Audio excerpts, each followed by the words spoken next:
Mes frères et sœurs, bonjour. Je suis le professeur Dr. John Malala. Je viens aujourd'hui vous présenter une simulation de vote électronique, c'est-à-dire le vote par les ordinateurs. Je sais qu'aujourd'hui, c'est un sujet qui fait trop de débats au Congo et les gens sont en train de se poser la question de savoir si on peut vraiment se confier ou se fier aux machines de la CENI par rapport aux élections présidentielles ou même législatives au Congo.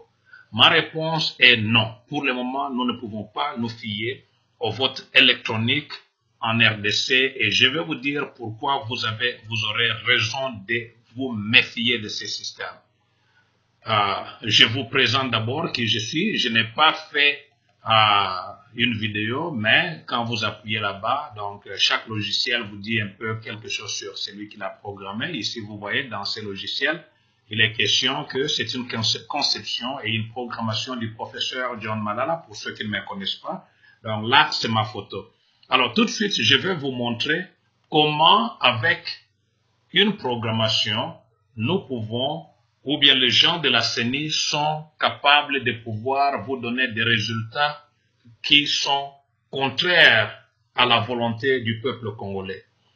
Ces logiciels, pour ceux qui ne comprennent pas, ou qui ne connaissent pas, en tant que programmeurs, nous utilisons toute une série de codes pour dire à la machine ce que nous voulons. Nous manipulons la machine et nous mettons ces instructions dans le microcontrôleur de l'ordinateur ou encore nous créons un logiciel. Alors, c'est le logiciel que je vous présente aujourd'hui. Il a été testé. Je l'ai travaillé, je l'ai conçu, je l'ai programmé, je l'ai testé. Il a très bien fonctionné. J'ai amené à l'université. Les chercheurs, des experts, des savants l'ont testé, des collègues professeurs, docteurs l'ont testé et ils ont trouvé que le logiciel fonctionne tel que je l'ai conçu. C'est-à-dire qu'il donne des résultats tels que moi j'ai voulu que les résultats soient donnés. Les étudiants ont testé ces logiciels et ils ont vu que le logiciel fonctionne normalement. Le but du logiciel, et je vais commencer ici pour que je vous montre ça d'ailleurs, ce logiciel a été créé pour vous montrer comment le vote électronique peut être truqué ou manipulé. C'est-à-dire, si vous acceptez le vote électronique au Congo avec une commission nationale électorale indépendante qui est déjà corrompue, si on peut ainsi dire, alors vous acceptez que vous ayez des résultats que vous n'allez pas aimer, malgré ce que l'on peut vous dire. Et je vous informe ici, chers compatriotes, chers amis, chers frères et sœurs, qu'avec le logiciel que j'ai fabriqué ici, vous pouvez appeler des experts des Nations Unies. Vous pouvez appeler les gens qui viennent faire des monitoring, mettre des témoins dans tous les centres de vote pour voir comment le vote a fonctionné. Les experts des Nations Unies et les gens qui seront là, les surveillants des centres de vote, ne vont pas découvrir la tricherie parce que la tricherie est électronique. Avec un pouvoir qui ne veut pas quitter et avec une CENI qui veut maintenir une certaine classe politique au pouvoir, c'est ce que vous allez trouver. Dans ce cas ici, je vous propose 5 candidats et je vous informe en avance que le dernier candidat ici représente les gens qui ne veulent pas quitter le pouvoir, mais la population ne veut pas de ces candidats. Dans un premier temps, je vais vous montrer qu'il n'existe pas de vote déjà caché dans l'ordinateur. C'est-à-dire, je commence ici, j'appuie sur Emmanuel Macron, je n'ai pas appuyé confirmer le vote. Tant que je ne confirme pas, il n'y a pas vote. Donc, j'ai appuyé partout ici et je n'ai pas confirmé.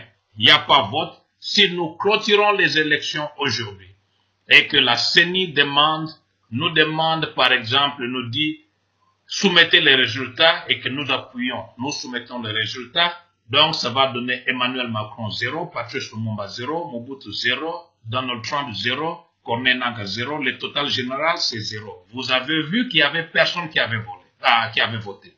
Alors, nous relançons l'opération.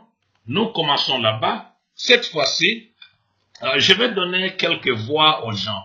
Donc, la première personne, telle que Ngalula vient, elle vote pour Emmanuel Macron, elle confirme. Et Kabengele vient, il vote pour Patrice Lumumba. Et Mbaka vient, il vote pour Mobutu. Et Harrisburg vient, il vote pour Donald Trump.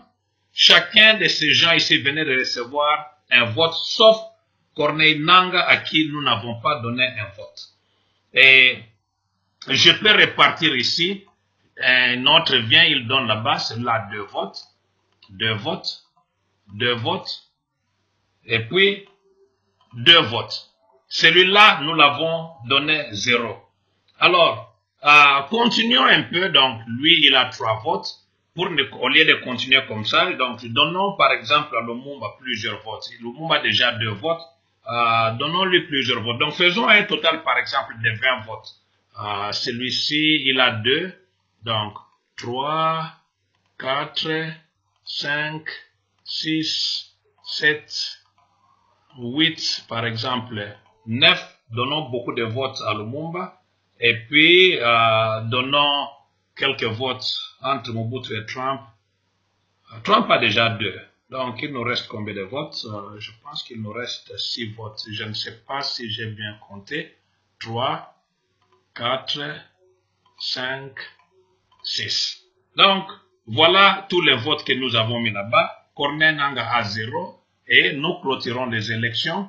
Nous appuyons là-bas. Donc, sur les 20 votes que nous avons eus, comme j'avais dit au départ, Corneille Nangaa sort avec 10 votes. Donc, il sort le premier, il a gagné avec 10 voix. Donald Trump sort le deuxième avec 1 voix, alors que Donald Trump avait 2 voix. Donc, vous remarquez ce qui est arrivé. Nous avons un gagnant ici qui n'avait pas reçu une seule voix. Mais c'est lui qui sort le gagnant aux élections. Mes frères et sœurs, c'est ça la tricherie. Je vais vous démontrer ça pour la seconde fois. Et changeons le nombre de votes par exemple. Augmentons de votes. Nous avions 20 la première fois. Cette fois-ci, au lieu de contourner tout ça, commençons avec le premier. Donnons-lui 1, 2, 3, 4. Ok, celui-ci, d'abord, la première fois, on lui avait donné 9. Donnons-lui même 11. Donc, 1, 2, 3, 4, 5, 6, 7, 8, 9, 10, 11. C'est-à-dire que chaque fois qu'il y a quelqu'un qui vient, la personne va appuyer. Donc, je sais que j'appelle simulation. C'est-à-dire que quelqu'un qui vient, il arrive, c'est son tour de voter, il appuie par exemple sur Mobutu. S'il veut que vraiment ce soit Mobutu, alors il doit confirmer ici. S'il dit que non, je ne voulais pas voter pour Mobutu, pour quelqu'un d'autre, il va là-bas, ainsi de suite. Donc ici maintenant, donnons quelques voix à Mobutu. Mobutu, on peut lui donner combien? Bon, donnons à Mobutu peut-être 1, 2, 3, 4, 5. Donnons-lui d'abord 5 comme ça. Allons chez Trump. Donnons à Trump 1, 2. Bon. Ok, donnons-lui 3.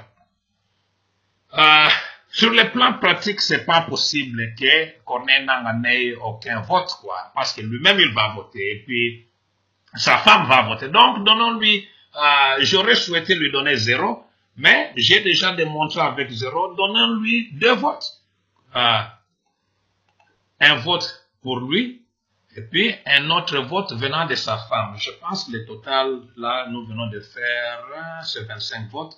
Donc, si nous clôturons, et nous présentons des résultats. Donc, sur les 25 votes, Corneille Nangaa sort le premier avec 13 voix, alors qu'il n'a reçu que sa voix et la voix de sa femme, et les autres ont échoué. Nous avons un total toujours de 25 votes. Et ici, j'insiste que le nombre de votes qu'il y aura dans un bureau de vote, c'est exactement le même nombre de votes que la CENI va obtenir. Il n'y aura pas une exagération de la part de la CENI. Il n'y a pas de votes qui sont déjà cachés dans la machine. Ce que la machine fait, j'ai programmé cette machine. Je programme le microcontrôleur de la machine, de tout appareil. Je peux contrôler ou bien programmer le logiciel même de vote en lui-même. Tout ce que je demande au logiciel, c'est de voler des voix de la part de celui-ci. Si celui-ci s'appelle tel politicien de l'UDPS, par exemple, on lui vole des voix. Celui-là est le politicien du PDT, on lui vole des voix. Celui-là est, par exemple, le politicien du MLC, on lui vole des voix. Celui-là est le politicien de l'UNC, on lui vole des voix. Et il va voler pour que lorsqu'on va vérifier, on appelle le bureau de vote de Kolwezi, telle circonscription électorale. Vous aviez combien de voix? On dit, nous avions 10 512 voix. On vérifie à la CENI, il y a aussi 10 512 voix et on pense que les résultats sont crédibles et transparents. Alors qu'en réalité, la machine a été instruite à voler les votes et à donner aux candidats préférentiels que la CENI a déjà programmé. Comme je vous ai dit dès le départ, mes chers frères et sœurs, c'est un travail qu'un programmeur peut faire. Je l'ai fait, non pas seulement parce que je suis professeur, parce que je suis docteur, parce que je suis ingénieur concepteur, parce que je suis programmeur, mais je pense que je connais beaucoup de Congolais qui connaissent programmer et qui sont à mesure de faire ce travail. Je pense que si on a de telles personnes qui sont à la CENI, ces personnes-là sont capables de pouvoir manipuler les votes et nous donner des résultats que nous ne voulons pas. D'où, mes frères et sœurs, lorsque la CENI va se retrouver avec la majorité présidentielle dans un hôtel à Kinshasa, c'est pour leur rassurer qu'ils ont tout en place pour pouvoir favoriser leurs gens. C'est pourquoi nous ne pouvons pas avoir des élections crédibles et transparentes au Congo, tant que nous avons à la tête de la CENI des gens qui ont déjà démontré leurs mauvaises intentions. Si nous allons aux élections avec ces gens ici et que nous acceptons d'utiliser leur machine, voilà ce que nous allons obtenir. Je pense que j'ai été aussi clair. À bon entendeur, salut. Je vous remercie.